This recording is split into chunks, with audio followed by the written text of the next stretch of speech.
Hey y'all, what's going on? I'm here for Love and Hip Hop Hollywood, season 3, episode 7.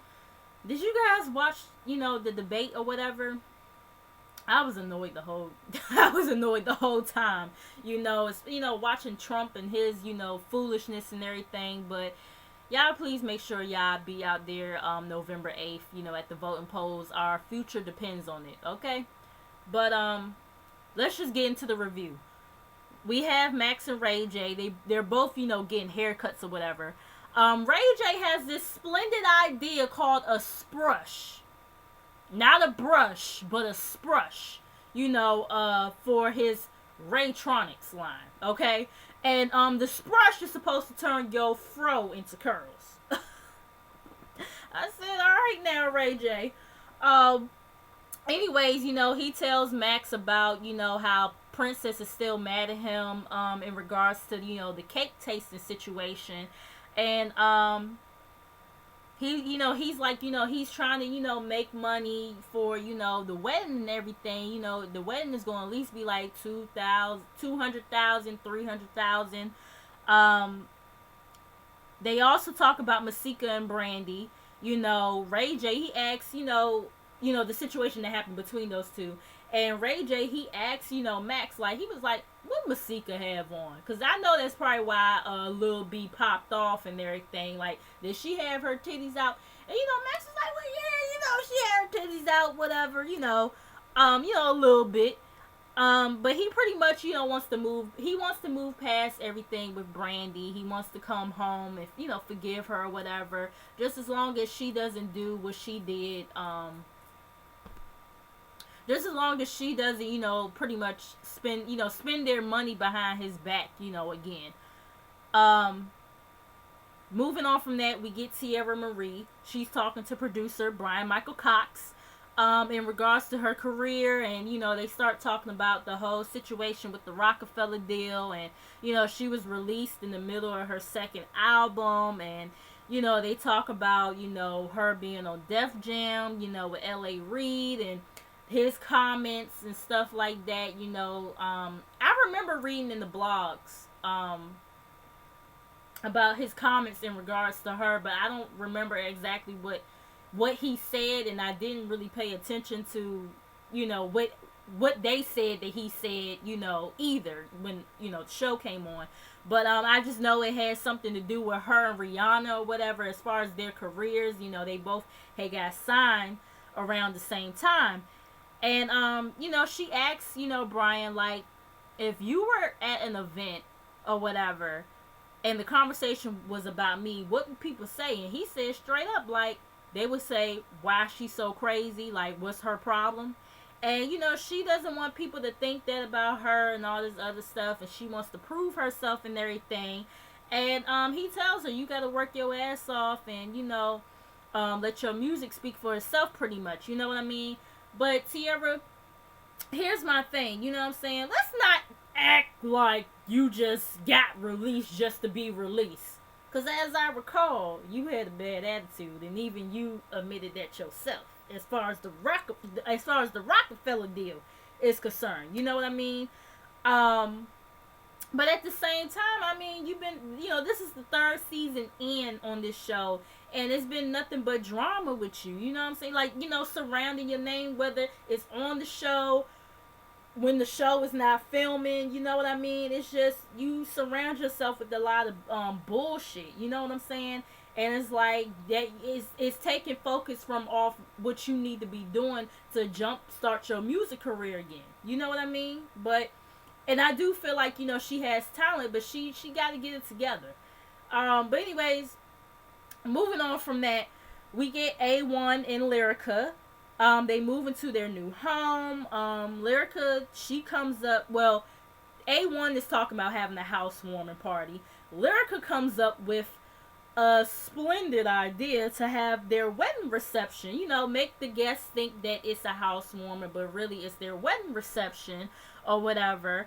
So she says, she wants to use her friends as a decoy. Their friends as a decoy, so her mom won't be so upset in front of everybody. Little did she know that plan was going to backfire. But we gonna get to that though.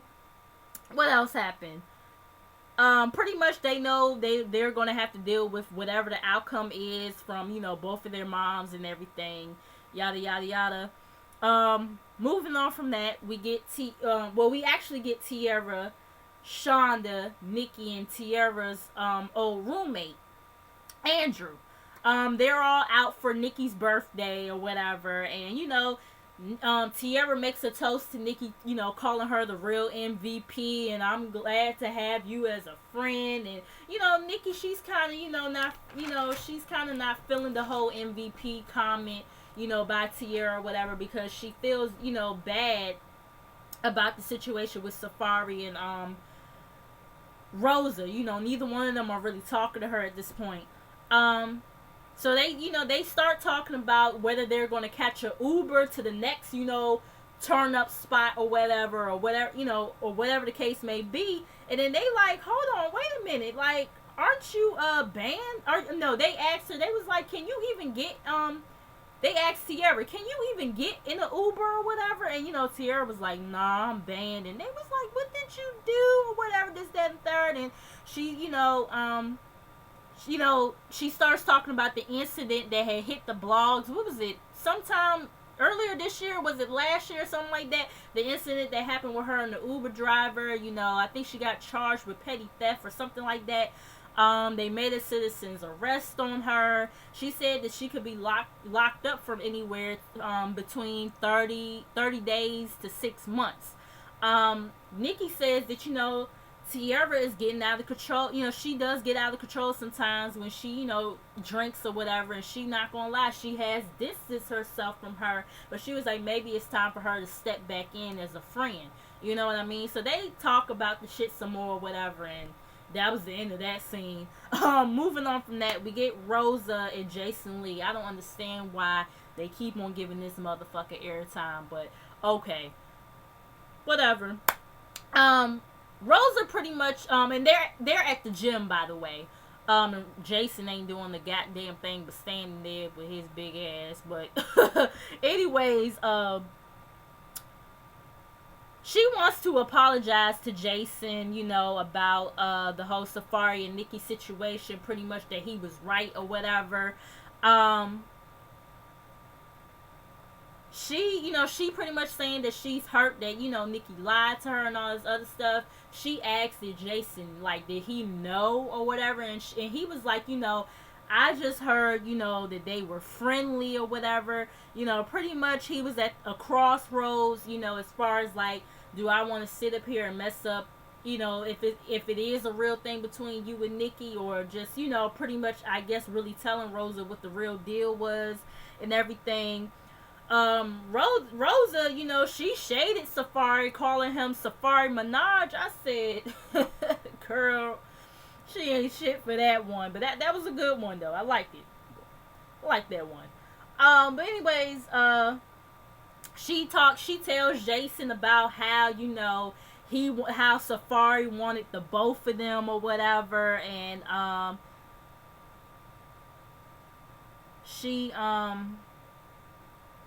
Safari, you know, wanted to, you know, how he wanted the both of them or whatever, this, that, and the third, and she ain't featuring his ass and all this other stuff.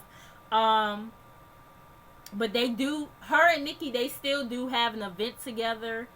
So, you know, business is business, and you can't make it personal. Although they did make it personal anyway. But anyways, moving on from that, we get the housewarming / attempted wedding reception from A1 and Lyrica. So, you know, I like how they had the little Soul Train line going on. I always like it, you know, when there are house parties or whatever kind of parties or whatever, and they have the Soul Train line going on. I always like that. But anyways, I thought that was cute. But anyways, Lyrica and A1, they go into the room for a minute and try to plan out how they're going to make the big announcement. And pretty much they decide that A1 is going to be the one to announce it. So they come back out and everything, and they make a toast or whatever, all glasses in hand and everything. And even Big L, you know, Mama Lyrica, she seems even kind of happy for the moment. Lyrica's like, thank you guys for coming to our new home and to celebrate with us and everything, yada, yada, yada. And, next thing you know, that's when A1 spilled the beans, like, we wanted to tell y'all this is actually our wedding reception. Everybody is like, oh my God, yeah, yes, and all this other stuff. Big L. I said, like, the way that, like, she just threw the cup out her hand, like, she just ain't have a care in the world. She was distraught by the news, you know what I'm saying? She says, Big L pretty much says that it broke her heart that, Lyrica would go out and get married and not include her in the wedding and all this other stuff. And, she tells Lyrica that they did it the wrong, Lil Lyrica, that they did it the wrong way or whatever. And she was like, I can't believe you would do this to me. Like, it's just all about her and all this other stuff. And Pam gets into her ass talking about something. I think you mad because they went and got married. You know what I'm saying? I swear, I like Pam. You know what I mean? It really is so funny how I really thought I was not going to like her at first, but it ended up turning out to be Lyrica's mama that I don't like. But anyways, yeah, so her and Pam, they start going into it. Pam was like, I didn't know about it neither, but you don't see me going off the handle or whatever. And, Lyrica, Big L, she was like, okay, Pam, that's you. Don't tell me how to feel and all this other stuff. And, Big L trying to blame it all on A1, like, it was just his, like, he forced Lil Lyrica into this. Like, no, they both made the decision. They both grown-ass people. You know what I'm saying? And pretty much, Big L, she over it. She walks out or whatever, and they continue to, turn up without her, I guess, and everything. But it's like, I mean, Big L, I understand, your mom and everything, and, you have such a tight grip on Lil Lyrica, especially because of, the twin passing when they, were kids and all this other stuff. But at the same time, it's like she is grown. And also, too, y'all, you and Pam, y'all pushed them to this decision because y'all motherfuckers can't get along. And y'all probably would have messed up the damn wedding, let alone the damn wedding reception. You know what I'm saying? So it's just kind of like they did it for them. You know what I mean? And it's like, and your whole attitude is a prime example as why they did what the fuck they did. Your whole attitude right there. Like, you know what I mean? It's just, I don't know. It's just, whatever. Anyways, moving on. We get Ray J and Princess. She's still pissed off about the whole cake shop or whatever. She's all hostile with him. And she was like, I thought we were going to the gym or whatever. And, he was like, dang, babe, like, can I get my coffee? Can I get my mocha chocolate latte, cappuccino, frappuccino? And she was like, can you do anything I asked you to do? Or whatever. And she was like, you don't even know how the cake tastes, or something like that she was saying. And he was like, how it tastes, or whatever. I said, Ray J is just not shit. He really is not shit at all. You know what I'm saying? And she really does let Ray J get to her, like, a lot. You know what I mean? But I could understand, because Ray J is just a fucking dickhead, you know what I mean? But still, she just, I don't know, like, she really is sensitive. But anyways, they finally get to the spot that he wants to get them to or whatever, and Ray J, he tells her to look up at the billboard and everything. He like, look, babe, Scooty bikes. You know what I'm saying? Like that. Like, that's how I felt. That's what I had in my head as he was presenting the damn billboard to her. And she just looked at it like, really, nigga? Like, and then you have me on it on top of that. Like, she was just not impressed by it whatsoever, or what, you know what I'm saying? And, he just like, I can't do anything right or whatever, this, that, and the third. And he takes out one of the Scooty bikes or whatever and wants Princess to take a picture of him and all this other stuff. And, yeah, he wants Princess to sorry, I blacked out for a minute. He wants Princess, to, take a picture of him or whatever. And she don't want to take the picture of him. She over it. She, she goes on the driver's side, gets in the car and drives off without his dumb ass, leaving him to try to catch up with her on the damn Scooty bike. Like, oh my God. It's like, I get that, she does want him to be involved in the plans, and the fact that she does want him to be involved, because a lot of bridesmaids, they want to make, not bridesmaids, a lot of brides, they, want to make all the decisions on their own. They don't want they, soon to be husband's input or whatever, for real. But, I do understand the fact that she does want his input, and he just showing no regard. In a way, I do understand, why she's upset. You know what I'm saying? But at the same time, shoot, if he showing that, that's not really his thing, then, maybe you should just do your own planning or whatever. I don't know. I don't know, but I'm just trying to look at the situation from both sides, you know what I'm saying? But anyways, we get Brandy and her son's birthday party or whatever. Max, he's not there or whatever. She talks to Princess Ania about the situation, and she realized, she owns up to the fact that she fucked up. They tell her to give him some time and everything, and Max, he shows up, and pretty much he says that pretty much Brandy tells him, she just wants him to come home or whatever, and he agrees to come home, and that was the end of that. We get to Nikki and Rosa's event.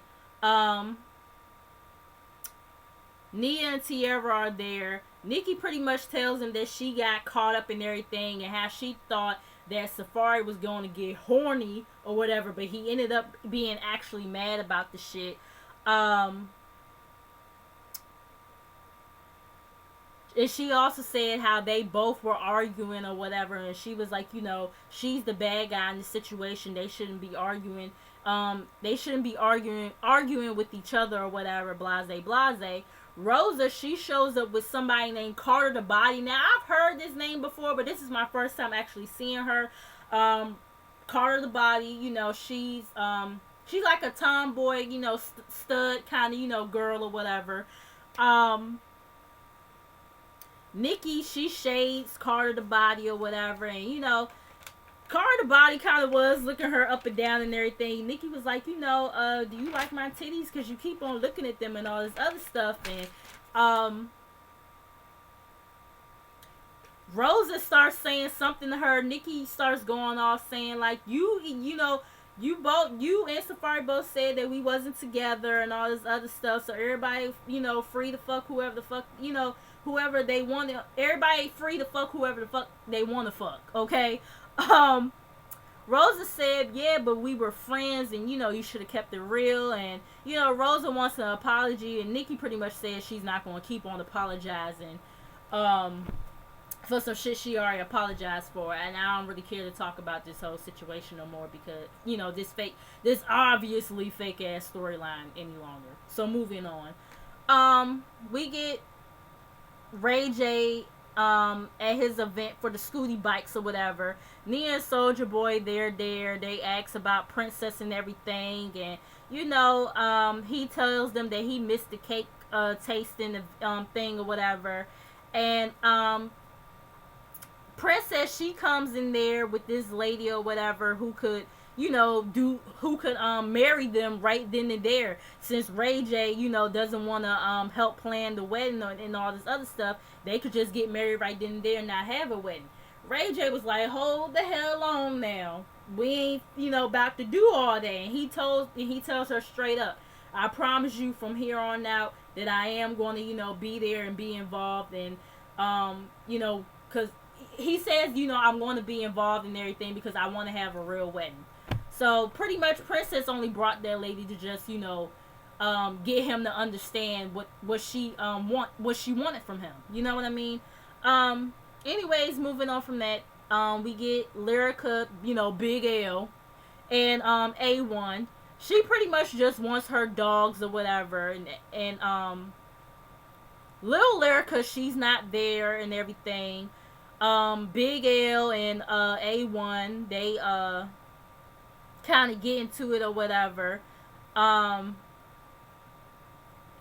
tells her, like, you pushed us, you know, y'all kind of pushed us to this point or whatever to, you know, have to, you know, run off and get married. And, you know, she keeps on saying how A1, you know, put it into Lyrica's head, you know, Lil Lyrica's head or whatever, this, that, and the third. And he was like, he didn't force her to do nothing. This is a decision that we made on our own. This, you know, this, that, and the third. And she asked, you know, where her dogs was at or whatever. And he says, you know, did he say that they wasn't there or something like that? Or, I don't know. He pretty much lied to her about the dogs. As soon as she left, you know, and everything, he takes the dogs from out the back and decides he gonna take them for a walk or something. I said, ooh, you ain't shit. But that pretty much was the episode. I apologize that I was all over the place, kept on pausing. I kind of was losing my train of thought. I'm kind of tired or whatever. This episode was kind of boring to me. Like I told y'all before, these last couple of episodes have just been kind of boring. I don't even know how I made it to 21 minutes, but y'all make sure y'all like, comment, and subscribe. Make sure you guys come back, and I will see you guys in the next video. Peace.